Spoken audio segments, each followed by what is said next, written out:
ஒரு exciting day of test match cricket நம்ம இன்னைக்கு பார்க்க வாய்ப்பு கிடைச்சது. India versus South Africa first test நடக்குது ஈடன் கார்டன்ஸ்ல. இன்னைக்கு ஃபர்ஸ்ட் டே நடந்தது. ரொம்பவே ஒரு எக்ஸைட்டிங்கான மேட்சா இருந்தது. இது மட்டும் ஜஸ்பிரீத் பும்ராவோட ஒரு ஃபைஃபர் ஒரு சிறப்பான போலிங் பர்ஃபார்மன்ஸ் வந்து அவர் கொடுத்தாரு. அதே மாதிரி அக்சர் பட்டேல் கண்ட்ரோல்டா போட்டாரு. அது ரெண்டு பேருமே சூப்பரா போலிங் போட்டாங்க. அதே சமயம் சவுத் ஆப்பிரிக்காலையும் Ryan Rickelton and Aiden Markram நல்லாவே பேட்டிங் ஆடினாங்க. வியான் முல்டரும் சூப்பரா பேட்டிங் ஆடினாரு. ஸோ இந்த ரெண்டு நாக்ஸும் நமக்கு இன்னைக்கு பார்க்க வாய்ப்பு கிடைச்சது. சவுத் ஆப்பிரிக்கா போலிங்ல ஒரு நல்ல ஃபைட் பேக்கும் பண்ணாங்க. அதுவும் நமக்கு பார்க்க கிடைச்சது. ஸோ இந்த மேட்ச் இது வரைக்கும் எப்படி போயிருக்கு அப்படின்றத இந்த வீடியோல பார்க்கலாம். டாஸை வின் பண்ண south African captain tempo Bavuma பாத்தீங்கன்னா பேட்டிங் தேர்வு செஞ்சாரு. பவுமா வந்து பாகிஸ்தான் டெஸ்ட் சீரீஸ்ல வந்து அவர் ஆடல ஒரு சின்ன இன்ஜுரினால. அவர் வந்து இந்த டெஸ்ட் மேட்ச்ல வந்து கம்பேக் பண்ணியிருக்காரு. அண்ட் இன்னும் 2 சேஞ்சஸ் கூட பண்ணியிருந்தாங்க. என்ன பண்ணியிருந்தாங்க அப்படின்னு பாத்தீங்கன்னா ரபாடா வந்து இன்ஜுரினால மிஸ் அவுட் பண்ணாரு. ஸோ அவருக்கு பதிலாக கார்பின் பாஷை வந்து ஆட வச்சாங்க. அதே மாதிரி செனூரன் முத்துசாமிக்கு பதிலாக வியான் முல்டரை வந்து ஆட வச்சிருந்தாங்க. டாஸ் ஜெயிச்ச சவுத் ஆப்பிரிக்கா வந்து பேட்டிங் சூஸ் பண்ணது வந்து ஒரு நல்ல டிசிஷன் கன்சிடரிங் த விக்கெட். ஏன் அப்படின்னா இந்த விக்கெட்ல வந்து 4th இன்னிங்ஸ் பேட்டிங் ஆடுறது ரொம்பவே கஷ்டமா இருக்க போகுது. அண்ட் ஃபர்ஸ்ட் டேலே பாத்தீங்கன்னா நிறைய பால்ஸ் வந்து அன்இவன் பவுன்ஸ் இருந்தது, நல்ல டர்னும் இருந்தது, ரிவர்ஸ் ஸ்விங்கும் ஆச்சு. ஸோ பேட்டிங்க்கு வந்து இந்த கண்டிஷன்ஸ் வந்து ரொம்பவே சேலஞ்சிங்கா இருந்தது. ஸோ டாஸ் ஜெயிச்சு சவுத் ஆப்பிரிக்கா ஃபர்ஸ்ட் பேட் பண்ணது ஒரு நல்ல டிசிஷன். இந்தியா தரப்புல பாத்தீங்கன்னா ஒரே ஒரு சேஞ்ச் தான். ரிஷப் பண்ட் வந்து ஸ்குவாட் உள்ள வந்திருந்தாரு சாய் சுதர்ஷனுக்கு பதிலா. நம்ம India versus west Indies series cover பண்ணியிருந்தீங்கன்னா நம்ம சேனல்ல உங்களுக்கு தெரிஞ்சிருக்கும். சாய் சுதர்ஷனுக்கு வந்து அந்த டெஸ்ட் சீரிஸ் சிறப்பா அமையாததுனால அவர் எப்ப வேணா வந்து ஸ்குவாடை விட்டு போக வாய்ப்புகள் இருக்கு அப்படின்னு நான் சொல்லியிருந்தேன். ஸ்குவாட்ல இடம் பிடிச்சிருக்காரு. பட் 11ல பாத்தீங்கன்னா அவரை வந்து ரிஷப் பண்ட் வந்து ரீப்ளேஸ் பண்ணியிருக்காரு. ரிக்கில்டன் வந்து இனிஷியலாவே கொஞ்சம் அட்டாக்கிங்கா தான் ஆடினாரு. பட் எய்டன் மார்க்ரம் பாத்தீங்கன்னா ரொம்பவே கன்சர்வேட்டிவா ஆடினாரு. பும்ராவோட பால் எல்லாம் பாத்தீங்கன்னா ரொம்ப ரெஸ்பெக்ட்ஃபுல்லா ஆடி டிஃபென்ஸ் மட்டும் தான் ஆடிட்டு இருந்தாரு. எந்த அளவு அவர் ரெஸ்பெக்ட்ஃபுல்லா ஆடினாருன்னு பாத்தீங்கன்னா முதல் ரன் அடிக்கிறதுக்கே அவருக்கு 23 பால் ஆயிடுச்சு. பட் அந்த சைடு பாத்தீங்கன்னா ரிக்கில்டன் வந்து சிராஜ் வந்து செமையா கவுண்டர் அட்டாக் பண்ணிட்டே இருந்தாரு. அக்சர் பட்டேல் வந்ததுக்கு அப்புறம் மார்க்ரமும் பாத்தீங்கன்னா கொஞ்சம் அடிக்க ஆரம்பிச்சாரு. சோ முதல் 10 ஓவர்ல சவுத் ஆப்பிரிக்கா பாத்தீங்கன்னா 57 ரன் அடிச்சிருந்தாங்க. பும்ரா வந்து ஒரு சரியான ஸ்பெல் வந்து போட்டாருங்க. முதல் ஸ்பெல்ல கிட்டத்தட்ட 8 ஓவர் போட்டாரு. ரயன் ரிக்கல்டன் வந்து ஒரு பியூட்டிஃபுல்லான பால்ல வந்து போல்ட் ஆனாரு. பால் வந்து ஆங்கிள் ஆகி பால் வெளியே போற மாதிரி இருந்தது. பட் ஆஃப் த விக்கெட்ல பாத்தீங்கன்னா பால் வந்து ஸ்கிட் ஆகி நேரா ஸ்டெம்பை வந்து அடிச்சது. கொஞ்சம் எக்ஸ்ட்ரா பேஸும் இருந்தது. ரிக்கில்டன் வந்து அதை ஜட்ஜ் பண்ணவே இல்லை. கிளீன் போல்ட் ஆகிட்டு போயிட்டாரு. அதுக்கப்புறம் பாத்தீங்கன்னா உடனே நெக்ஸ்ட் ஓவர் ஆஃப் பும்ராலே பாத்தீங்கன்னா எய்டன் மார்க்ரமும் அவுட் ஆயிட்டாரு. ஆஃப் த விக்கெட் ஒரு எக்ஸ்ட்ரா பவுன்ஸ் இருந்தது. மார்க்ரம் வந்து ஜட்ஜ் பண்ண முடியல. கிளவுல அடிச்சு கீப்பருக்கு வந்து ஒரு நல்ல கேட்ச்ல அவரும் அவுட் ஆயிட்டு போயிட்டாரு. இன்ஜுரியில இருந்து கம்பேக் பண்ண பவுமாக்கு வந்து சிறப்பா அமையல இந்த இன்னிங்ஸ். ஒரு நல்ல பால்ல லெக் ஸ்லிப்ல கேட்ச் கொடுத்து அவுட் ஆயிட்டாரு.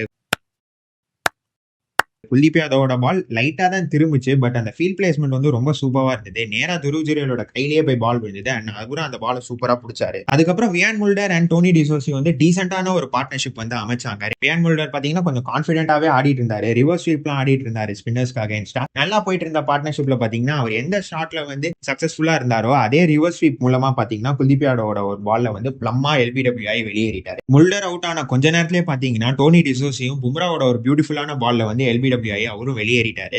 ஒரு சூப்பரான பால் நேரா ஸ்கிட் ஆகி வந்து பேட்ல அடிச்சது. என்னதான் டோனி டிசோசி ரிவ்யூ பண்ணியிருந்தாலும் அந்த ரிவ்யூ அவருக்கு சக்சஸ்ஃபுல்லா அமையல. அவரும் பாத்தீங்கன்னா பும்ராவோட ஒரு நல்ல பால்ல வந்து அவுட் ஆயிட்டாரு. அதுக்கப்புறம் சவுத் ஆப்பிரிக்கா வந்து கன்சிஸ்டன்ட் இன்டர்வல்ஸ்ல வந்து விக்கெட் விட்டுட்டே இருந்தாங்க. சிராஜோட தேர்ட் ஸ்பெல் பாத்தீங்கன்னா ரொம்ப சூப்பரா இருந்தது. ஃபர்ஸ்ட் 2 ஸ்பெல் வந்து அவருக்கு அந்த அளவு சிறப்பா அமையல. பட் தேர்ட் ஸ்பெல்ல வந்து சூப்பரா கம்பேக் பண்ணாரு. நல்லா கம்பேக் பண்ணி ஓரளவு டீசெண்டா ஆடிட்டு இருந்த வெரேனரை பாத்தீங்கன்னா ஃபர்ஸ்ட் தூக்குனாரு. அதுக்கப்புறம் அதே ஓவர்ல கடைசி பால்ல பாத்தீங்கன்னா மார்க்கோ யான்சனையும் வந்து அவுட் எடுத்தாரு. சோ ஒரே ஓவர்ல 2 விக்கெட் எடுத்தாரு முகமது சிராஜ். அடிச்சது யாரு? கார்பின் பாஷாலையும் ரொம்ப நேரம் தாக்கு பிடிக்க முடியல. அவரும் பாத்தீங்கன்னா அக்சர் பட்டேல் பால்ல வந்து அவுட் ஆயிட்டாரு. பும்ரா பாத்தீங்கன்னா இன்னைக்கு சூப்பரா போலிங் போட்டாரு. லாஸ்ட் 2 விக்கெட்டையும் பாத்தீங்கன்னா அவரு தான் எடுத்தாரு. சைமன் ஹார்மரை பாத்தீங்கன்னா அவுட் எடுத்து 3 பால்ல பாத்தீங்கன்னா கேஷவ் மகாராஜையும் அவுட் எடுத்தாரு. ஒரு சூப்பரான யாக்கர்ல வந்து அவரை எடுத்து அவரோட 5 வந்து கம்ப்ளீட் பண்ணாரு.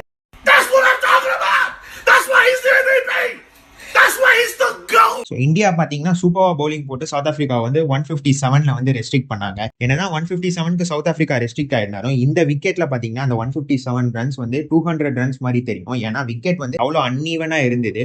ஒரு பால் நல்லா பவுன்ஸ் ஆகுது, இன்னொரு பால் பாத்தீங்கன்னா லோ கேப்ட் ஆச்சு.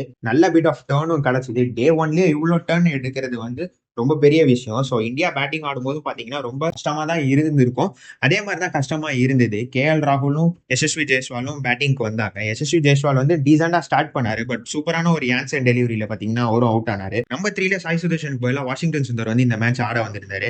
வாஷியும் பார்த்தீங்கன்னா ரொம்ப கான்ஃபிடென்ட்டா டிஃபென்ஸ் ஆடிட்டு இருந்தாரு. கேஎல் ராகுலும் சூப்பரா டிஃபென்ஸ் வச்சாரு. அவர் 2-3 பால்ல எல்லாம் பார்த்தீங்கன்னா ஆல்மோஸ்ட் அவுட் ஆயிருப்பாரு. ஒரு பால் வந்து கேசவ மகாராஜோட ஒரு பால் வந்து ஆஃப் ஸ்டெம்போ வந்து எடுத்துட்டு போயிருக்கும். அந்த அளவு வந்து டர்ன் ஆச்சு. ஸோ என்னதான் பால் வந்து நல்லா டர்ன் ஆயிட்டு இருந்தாலும் கேஎல் ராகுல் அண்ட் வாஷிங்டன் சுந்தர் வந்து சிறப்பா பேட்டிங் ஆடி ஒரே ஒரு விக்கெட் மட்டுமே இந்தியா இழந்து மேட்சை க்ளோஸ் அவுட் பண்ணாங்க. ஸோ 37-1 அப்படின்ற இடத்துல வந்து இந்தியா வந்து இந்த மேட்சை வந்து ஃபர்ஸ்ட் டே வந்து முடிச்சிருக்காங்க. So இன்னும் 4 நாட்கள் இருக்கு.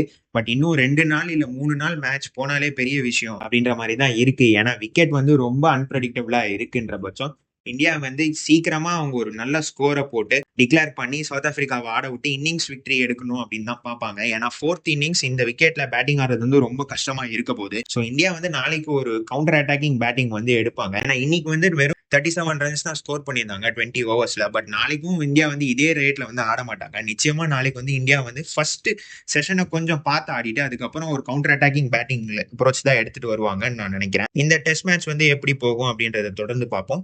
இந்த வீடியோ பிடிச்சிருந்தா லைக் பண்ணுங்க, உங்க ஃப்ரெண்ட்ஸுக்கு ஷேர் பண்ணுங்க, மறக்காம நம்ம சேனலை வந்து சப்ஸ்கிரைப் பண்ணிக்கோங்க. தேங்க்ஸ் ஃபார் வாட்சிங் திஸ் வீடியோ.